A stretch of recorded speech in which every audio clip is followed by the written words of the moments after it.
திருச்சிற்றம்பலம். முருகப்பெருமானை நேரில் வரவழைக்கச் செய்யும் அருணகிரிநாத சுவாமிகள் அருளிய கந்தர் அனுபூதி பாடல் மற்றும் விளக்கமும்.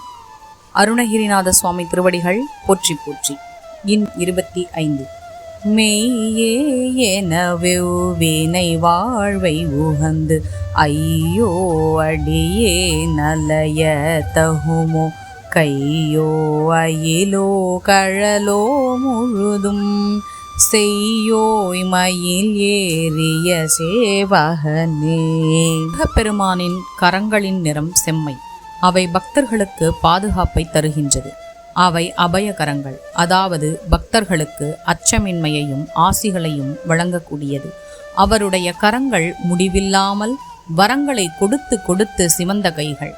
கந்தப்பெருமானின் முக்கிய தெய்வீக ஆயுதமான வேல் அசுர சூரபத்மனை துளைத்துச் சென்றதால் அதில் இரத்தம் தோய்ந்து சிவப்பாக ஆனது. தேவர்களும் பக்தர்களும் கந்தப்பெருமானின் பாதங்களை தொழுது கொண்டிருப்பதால் அவை எப்பொழுதும் செந்நிறமாக உள்ளது. முருகப்பெருமானின் கரங்கள் பாதுகாப்பை தருகின்றது. அவரது வேல் ஞானத்தை பொழிகிறது.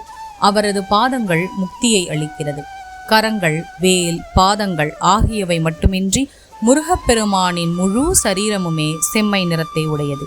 செம்மை என்பது நேர்மை, பெருமை, அழகு ஆகியவை குறிக்கிறது. அதாவது பூரணத்துவம், அனைத்திலும் முழுமை பெற்ற நிலை. எனவே ஜீவாத்மா அப்பூரண முருகப்பெருமானின் முன்வைக்கும் பிரார்த்தனை இதுவே: கந்தப்பெருமானே, நீங்கள் பரிபூரணமானவர். என்னை உலகத்தின் இன்று விடுவிப்பாயாக.